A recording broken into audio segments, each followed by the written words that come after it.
Hi everyone, Mr. H here. This is part 1 of chapter 2.2, Organizational Structure. And in this part of the presentation, we will explain a few important concepts about the organizational chart, the organizational structure, and we will, of course, explore the organizational chart and present a few of the most traditional types. So let's get started.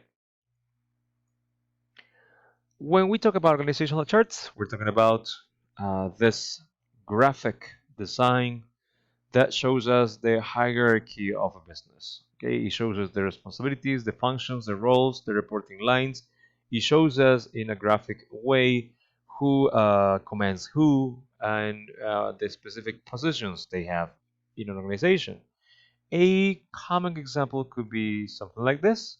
You could be familiar with this type of charts. It shows us who is at the top. Usually the ones at the top are the ones in command, and we go down in the organization to see who is commanding who reports to who, if we go bottom up. The specific positions are shown here. Usually there's a CEO, a chief executive officer. Uh, he or she could have a personal assistant who will be working with this person, supporting him or her. And then we usually divide the departments of our business into the respective functions, business functions. So there could be a human resources manager, a finance manager, a marketing manager, and operations manager. This traditionally, because there could be other ways to distribute or organize the business, but this is something that traditionally is done. Some of these departments can even be divided into other departments to make it easier to take the burdens and the responsibilities of the business. These are usually now known as the senior managers, and then we have other middle managers and junior managers below if the organization is bigger, and some assistants and supervisors, and finally employees. So this is usually the way uh, organizational charts look like. Now, there are a few concepts that we must consider when we look at the organization and when we talk about the organization. Number one, we have the levels of hierarchy. This is a number of levels or layers of responsibility that we have in an organization. We can actually easily see this here in this example with the colors. So we have like who goes first, who is in the first level, and we can even count 1, 2, 3, 4 different levels of responsibility, which is basically the levels of hierarchy of this example. Some businesses may have more levels, more layers, okay, from top to bottom, which means there are way more supervisors and bosses and little groups in the middle. Some others have less, which make it flatter in appearance. But this is one concept to remember.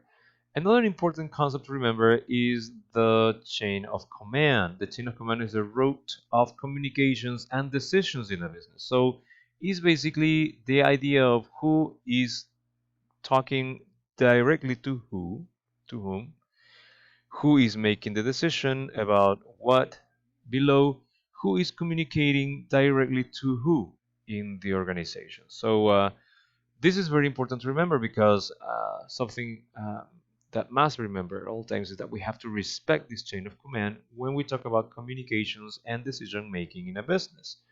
So we make sure that it is the production supervisor who would be talking to the production workers and not the CEO jumping over these other two members in the chain of command talking directly to them. The idea is that we must respect the chain of command to make sure that all the organization is working efficiently. So this is something to be remembered. If something just skips the chain of command, we would be causing some miscommunications and some disorder that would in the end cause delays, conflicts, and other uh, situations that would affect the proper work of the organization. So this is something that we must be always remember and consider. Another concept is the span of control. The span of control is the number of employees under your direct command. Then, talking about the production supervisor, for example, as here in the picture, He has his span of control, her span of control is 3 people, is 3 workers. When we talk about the operations manager, we say his span of control, her span of control is 2 people. Okay, not all of this. Why? Because we're talking about the number of people under your direct command or responsibility. So it is just the ones you talk to directly. Okay, based also in the chain of command. So these are some important concepts to consider when we look at the organizational chart. There are a few others. For example, there is delegation, and then there is bureaucracy. Delegation is giving authority, not responsibility, to a subordinate. What does this mean? And this is something important because sometimes delegation is misunderstood by bosses or by subordinates. Delegating means giving instructions, giving a task, giving a specific function or mission to perform by the subordinate, okay, from the boss, okay. So it's giving us something to do, a specific task to do in his representation, in her representation, okay. But this doesn't free the boss from the responsibility, which means even though you delegate someone to do something for you, this doesn't mean you just forget about it and don't take any responsibility for whatever happens. Actually, it means that you, even though you give them or give him or her the task to do, you have to still supervise, you have to still give a phone call, you have to still check that things are done properly. This is proper delegation. Proper delegation is giving the authority, giving the command, giving the function, giving the task, okay, to this other person, which is very motivational, but this doesn't free you from the responsibility of making sure that things happen still. Okay, this is something you must remember. Proper delegation happens that way. This other concept is bureaucracy. Bureaucracy is how important rules and procedures are for your business. So we say that a business is very bureaucratic when there are many rules and many procedures and many processes, and there are many steps to be followed, and the business is always taking care that every single process is followed perfectly, and there are a lot of them. So we say that the business is very bureaucratic. So bureaucracy is an important concept when we talk about the number of processes or number of steps that we follow or we must follow in an organization. Other 2 important concepts are centralization and decentralization. This is very easy to understand. Centralization is the concentration of power, usually in a small group at the top. Okay, so we say that a business is centralized when decision making is not delegated but is kept in a specific small group who make the decisions and everybody else must just follow. So power is centralized, and this is the type of organization that is centralized. Again, this must not be considered as something wrong with a business. I mean, some businesses do need to centralize power to keep proper control and every single task functioning properly.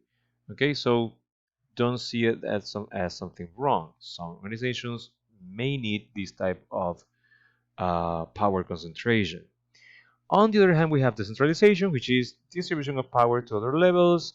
It has more delegation of power and of authority to other people. This helps, of course, to take the burden or distribute the burden or the responsibilities throughout the organization, and is another way to work or to work with the organization. Again, this could be positive in a number of organizations. It could be not that positive in others.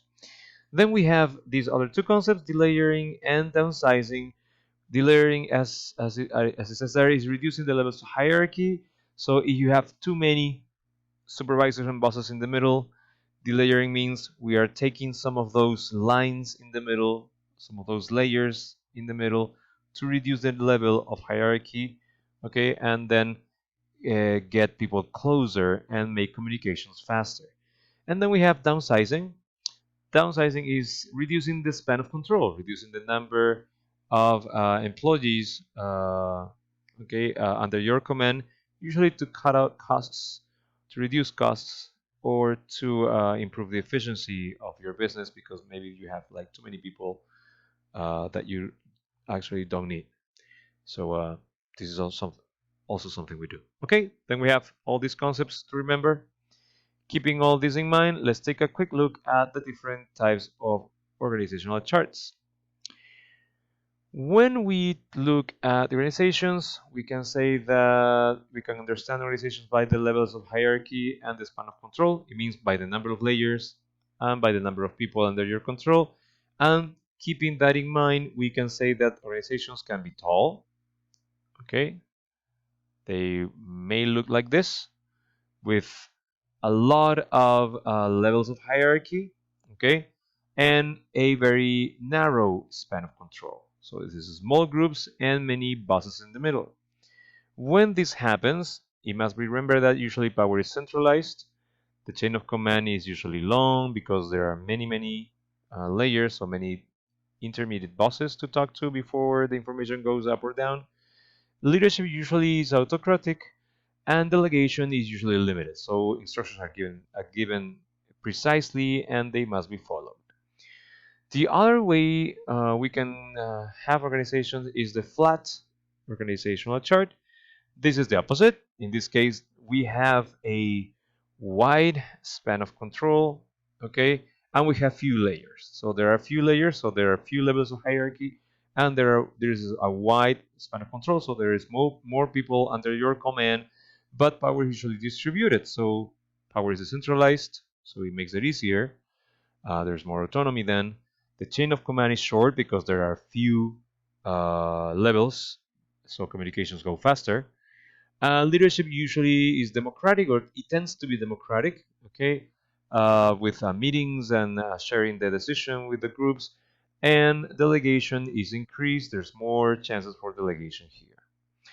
Other possible ways an organizational chart can be organized are here. There can be other types, like, for example, a hierarchical organizational chart, where every single position is clearly stated from senior manager to junior manager and workers. Also, they can be organized by function, like the ones we saw in the beginning, with the specific functions or activities or responsibilities for each specific area or group. Others can be actually divided by group, by product. For example, they can be divided by the specific products they make. So they have a specific area for one specific product. Like, for example, if we're talking about a technology business, there can be an area in your organizational chart for just TV sets, another for mobile phones, another for laptop computers, and so on and so forth. And we can also have organizational chart divided by region, because if you are, for example, a national or international business, then you might want to divide your organization, or branch it out in different regions or areas, okay, like countries or continents, etc. Okay, so these are the most traditional ways to understand or um, differentiate our organizational charts. Okay, so we have seen today in this video some concepts, and we have also seen these different types. The most important to remember, tall or flats allow us to understand how communications and how decisions are made and how organizations happen. And then we have these other different four types that I just mentioned. So we're going to stop here. In the following video, we will see some additional changes to the organizations, to organizational charts, and a few additional ideas about how communications happen in an organization. So this is it for now. Bye bye.